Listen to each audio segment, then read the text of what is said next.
Bonsoir les gars, comment allez-vous le leader dev? Nous continuons toujours dans le cadre de former et informer nos amis africains en ce qui concerne les ICO, comment sont créés une crypto-monnaie. Alors donc, je vous avais déjà dit que je suis en train de développer un projet qui s'appelle Shinsu, parce que j'étais d'abord dans un projet EtherConnect, là-bas le ICO était fini, les pièces sont déjà listées sur le marché public, et donc ces derniers temps, je suis en train de développer Shinsu.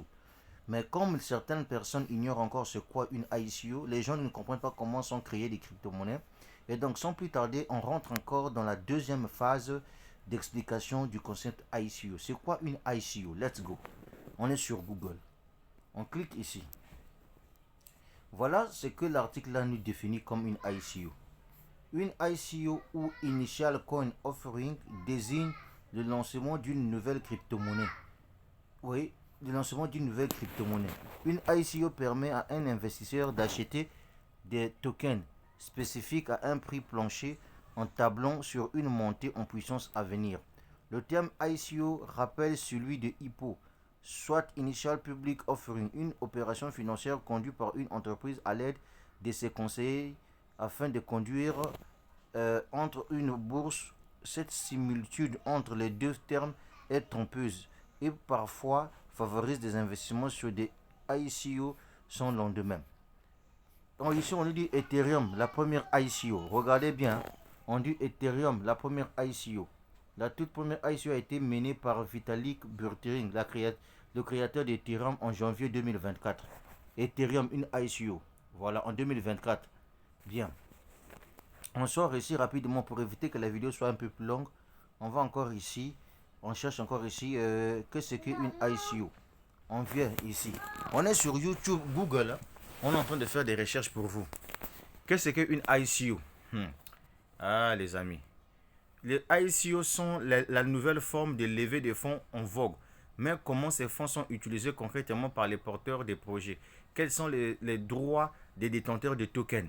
À l'origine, le projet Ethereum. En septembre 2024, Ethereum Foundation l'avait levé 31 529 bitcoins et conserve près de 12 millions d'Ethereum. Ah, attendez là-bas, on est en train de lire et puis toi tu coupes encore. Ça c'est encore quoi là Voilà. Patati patata. Le rôle d'un porteur de projet n'est pas de parier sur les fonctions. Voilà, patati patata. Quelles sont les bonnes pratiques, etc. Donc, moi, je sors d'abord ici. Je viens là. Je mets tout simplement qu'est-ce qu'une ICO. On va découvrir ensemble avec vous rapidement. Les gars, prenez chez soi au sérieux. Hein. Qu'est-ce qu'une ICO? Ok. Voilà. Un jour, Shinzo là sera une coin. Qu'est-ce qu'une ICO? Qu'est-ce qu'une ICO? On clique ici pour essayer un peu de en savoir un peu plus. Voilà. Quand on vous parle là, en haut, on maîtrise. Mon frère, quelque chose là. De quoi il s'agit? Une ICO, Initial Coin Offering, est une opération de financement par émission de jetons, tokens, reposant sur un dispositif d'enregistrement électronique partagé, DIP ou blockchain. Le principe, les investisseurs peuvent participer au financement d'un projet en investissant généralement avec des crypto-actifs. En échange, ils reçoivent des jetons, leur permettant plus tard d'accéder à des produits ou des services de la société financière. Les jetons assimilables à des instruments financiers ne peuvent pas faire l'objet d'une ICO. Qu'est-ce que le visa opérationnel délivré par l'AFM pour les cadres d'une ICO? Bon, ça c'est patati patata. Il y a plein d'informations ici. Voilà. Quel est le risque d'une ICO? L'investissement dans une offre au public des jetons comporte des risques de perte du capital investi. Aucune garantie n'est donnée quant à la possibilité de revendre ou d'échanger ces jetons, ni concerne leur valeur. Soyez conscient que la valeur des jetons peut fluctuer, effectivement. Quelles précautions prendre avant d'investir dans le cadre d'une ICO? Donc, toutes les informations sont là. En train de faire une recherche, c'est à vous d'aller faire aussi vos recherches à vous. Je vous aide tout simplement. Qu'est-ce qu'une ICO? Voilà.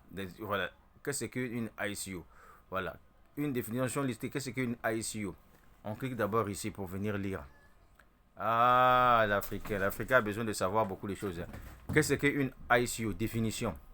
Initial Coin Offering est une levée de fonds en crypto-monnaie qui permet aux startups de blockchain d'avoir accès à un financement très rapide.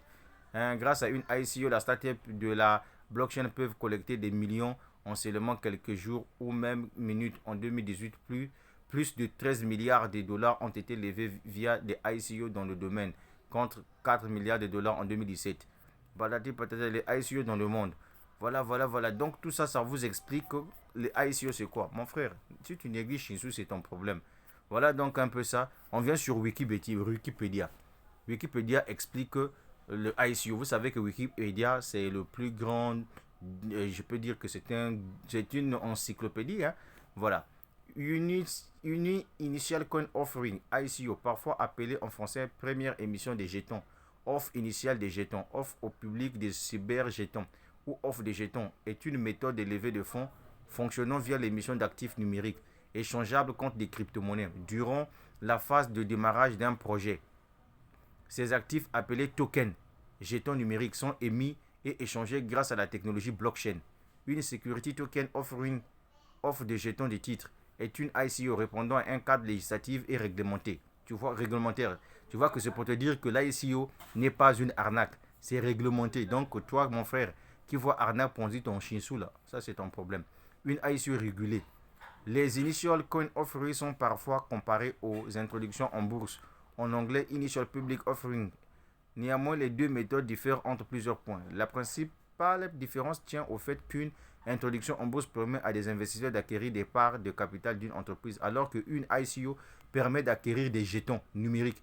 Donc nous, à Shinsu, on veut acheter quoi? On vient acheter le token de cette crypto-monnaie. Donc, jetons numériques appelés tokens, qui le plus souvent ne représentent pas des parts du capital. Ces jetons représentent par exemple un droit d'usage du service qui est appelé à être développé. Par exemple, pour le cas des Shinsu, eux, ils sont en train de développer des plateformes de metaverse et des NFT. Donc, leur token sera utilisé dans ce domaine-là. Mon frère, tu as compris? À la suite d'une ICO, les jetons deviennent échangeables sur des plateformes de crypto-monnaie. Écoute bien, on dit bien ceci. À la suite d'une ICO, les jetons deviennent échangeables sur des plateformes de crypto-monnaie. Ça veut dire qu'une fois que le ICO de Shinsu aura pris fin, la crypto-monnaie sera listée sur le marché public, sur les exchanges, où tout le monde peut convertir leur Shinsu à une autre crypto-monnaie. C'est la même chose qui s'est passé avec le ICO de Tier Connect. Moi, je te donne les informations. En outre, à l'inverse des introductions en bourse, les ICO évoluent dans un flou juridique. La réglementation entourant les ICO est balbutiante à l'heure actuelle, alors que les introductions en bourse sont extrêmement réglementées. Par conséquent, les ICO présentent de nombreux risques pour les investisseurs. L'achat des jetons ne leur offre en effet aucune garantie spécifique. Effectivement, parce que tant que l'entreprise n'a pas encore finalisé son ICO, tant que l'entreprise n'a pas encore listé sa crypto-monnaie, eh bien, mesdames, mesdemoiselles et messieurs, si vous êtes dans un faux projet, eh bien, cela ne va pas voir le jour. Les ICO agissent ainsi comme des collecteurs de fonds qui permettent aux startups d'avoir accès à un financement très rapide. Les ICO ont permis jusqu'à maintenant d'éviter la conformité réglementaire et les intermédiaires tels que les sociétés de capital risque, les banques et les bourses. L'ICO est une forme capital risque peer-to-peer, offrant une formidable opportunité aux professionnels du secteur. Il faut penser à une ICO comme à l'achat des jetons à utiliser dans un casino qui n'a pas encore été construit. En conséquence, ce caractère hybride des tokens les rend difficiles à qualifier juridiquement parce qu'il n'existe pas d'agence pour vérifier la validité des sociétés et de leurs offres d'action. Patati patata, cet élément trop beaucoup ici, mais tu peux aussi faire tes propres recherches aussi, mon frère. Tu as compris, non? Moi, j'essaie tout simplement de voir ce que je peux t'expliquer concernant le ICO. Donc, c'est pour te dire que ICO là, mon frère, c'est comme ça que les crypto-monnaies sont créées. L'ICO ici, on dit que c'est qu'une ICO. Cette question revient régulièrement depuis l'envolée du Bitcoin. En effet, de plus en plus, les particuliers, des professionnels décident d'investir dans les crypto-monnaies, compte tenu notamment de la fiscalité sur les crypto-monnaies, qui est très attractive. Il est vraiment qu'en dehors de l'emprunt bancaire. Voilà, on va lire, hein, mon gars.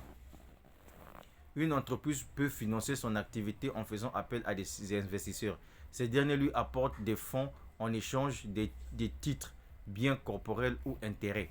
Le plus souvent, des startups utilisent les private equity pour émettre des actions en échange des financements. Une méthode de levée de fonds spécifique a été mise en place pour permettre aux acteurs de la blockchain de financer leurs activités. C'est une ICO. Cette méthode est très appréciée des startups du numérique. Faire une ICO, c'est la méthode qui attire de plus en plus des investisseurs car la fiscalité est très attractive sur l'opération. Par ailleurs, ce mode de financement n'induit pas la dilution du capital social et est donc un moyen intéressant pour lever des fonds. Voilà. Qu'est-ce qu'une ICO? Voilà, tout expliqué ici. Voilà, donc prenez votre temps au sérieux, mon frère. Si toi tu n'es pas dans Shinsu, ça c'est ton problème. J'ai laissé le lien en dessous de la vidéo. Je continuerai toujours à vous coacher et à vous motiver et à vous aider à faire des recherches concernant cette opportunité Shinsu. Hurrah!